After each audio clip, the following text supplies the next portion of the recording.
Bonjour tout le monde, c'est Agnès, j'espère qu'aujourd'hui ça peut aller. Dans cette vidéo, on va voir ensemble comment faire en sorte d'aider votre partenaire à dépasser la crise adultère, comment l'aider à vous pardonner. Donc aujourd'hui, je vais m'adresser particulièrement aux personnes qui ont été infidèles. Donc, comment aider votre femme ou votre mari à dépasser cette crise? On va voir ensemble 5 clés qui peuvent aider. Le premier conseil que je peux vous donner, c'est d'assumer pleinement au lieu de vous justifier. Trop de personnes ont le réflexe de justifier ce qu'ils ont fait. Le problème, c'est qu'en justifiant ce que vous faites, eh bien, vous dites à votre partenaire que c'est normal ce qui s'est passé. En fait, en vous justifiant, vous vous donnez raison. Franchement, votre partenaire est en grande souffrance, votre partenaire a besoin de votre compréhension, votre partenaire a besoin de votre soutien dans la douleur qu'il traverse. Alors non, il n'a vraiment pas besoin que vous sous-entendiez que tout ça, ça arrive pour une raison. Il a vraiment besoin que vous assumiez votre comportement jusqu'au bout sans aller chercher des justifications. Votre partenaire a besoin que vous reconnaissiez la limite que vous avez dépassée. Il a besoin que vous assumiez complètement ce que vous avez fait. Justifier, c'est vous déresponsabiliser et c'est minimiser ce qui s'est passé. Ce n'est pas comme ça que votre partenaire se sentira soutenu par vous. Et franchement, c'est la dernière chose qui va vous aider à vous faire pardonner. Donc vraiment, évitez les oui, c'est vrai, je t'ai trompé, mais c'était parce que oui, je t'ai trompé, mais tu sais, ça allait tellement pas. Non, non, non. Oui, je t'ai trompé. Oui, je t'ai fait mal. Oui, j'assume ma responsabilité aujourd'hui. C'est de ça, c'est de cette pleine responsabilité dont votre partenaire a besoin. La deuxième chose qui peut aider votre partenaire à lâcher prise et à trouver les ressources pour dépasser cette crise, c'est entendre votre souffrance.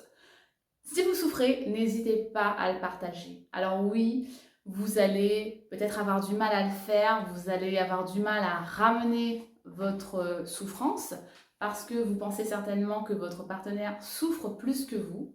Et lui aussi, il peut se dire, oui, mais attends, tu es en train de me dire que tu souffres alors que regarde ce que tu m'as fait. Effectivement, votre partenaire peut parler comme ça sous l'effet de la colère, mais votre partenaire a besoin d'entendre que vous souffrez.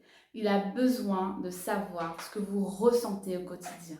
Alors mon conseil, c'est de partager votre sentiment de culpabilité, c'est de partager votre mal-être, c'est de partager votre déception de vous-même si vous en ressentez, toutes les émotions négatives qui vous traversent. On n'est franchement pas là à se dire que l'un souffre plus que l'autre. Tous les deux, vous êtes dans une situation de souffrance et il faut partager tout ça. Votre partenaire a besoin de savoir que vous aussi, vous vivez mal cette période. Votre partenaire a besoin de savoir que c'est difficile pour vous aussi. Alors bien sûr, il va falloir gérer votre sentiment de culpabilité, votre souffrance, votre mal-être, mais une chose est sûre, c'est qu'il faut partager tout ça.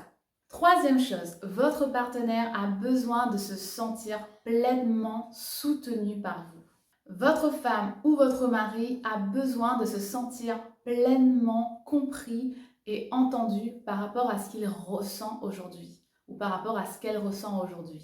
Plus votre homme, plus votre femme aura conscience que vous avez conscience vous aussi de sa douleur, plus elle se dira ou il se dira que vous ne pourrez pas recommencer la même chose.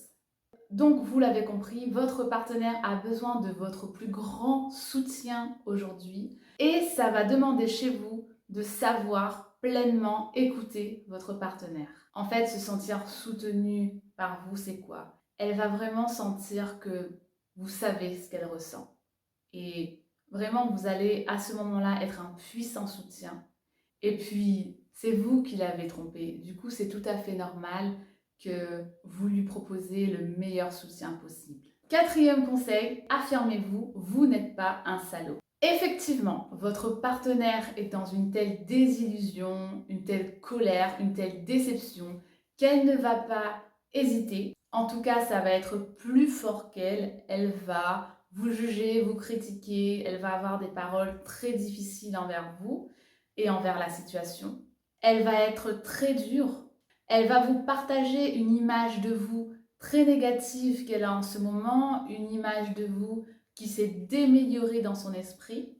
Et vous, il se peut très bien, parce qu'encore une fois, vous avez peur de la ramener, que vous ne répondiez tout simplement pas, que vous laissez dire toutes ces mauvaises paroles sur vous, tous ces jugements qui vous déméliorent. Et ça, c'est une grande erreur. Assumez ce que vous avez fait, c'est bien. Par contre, faites attention.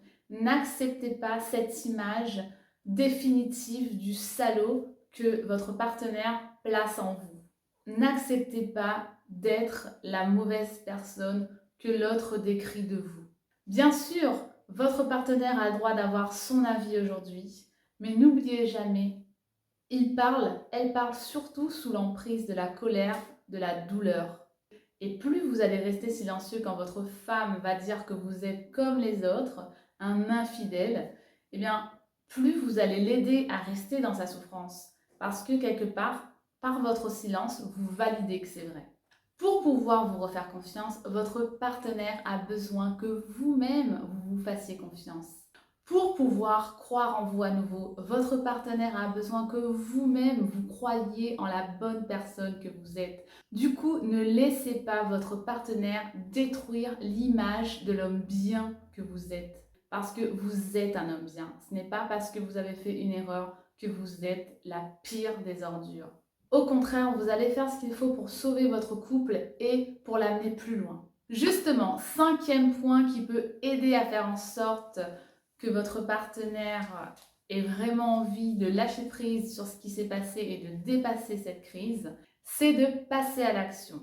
C'est de lui montrer concrètement que vous vous engagez à comprendre ce qui s'est passé, à comprendre pourquoi vous avez été jusqu'à la tromper ou le tromper. Des paroles, de simples paroles comme je suis désolée, je t'aime, je ne vais plus recommencer, je ne vais plus refaire ça. Ce n'est pas forcément suffisant. Il faut vraiment passer à l'action. Il faut vous engager. Alors comment vous pouvez vous engager? Vous pouvez acheter une formation qui vous aidera à comprendre ce qui s'est passé. Vous pouvez faire appel à un thérapeute, à un coach pour vous accompagner. Mais vraiment, il faut que vous démontrez à votre femme ou à votre mari que vous vous engagez à ce que ça ne se reproduise plus.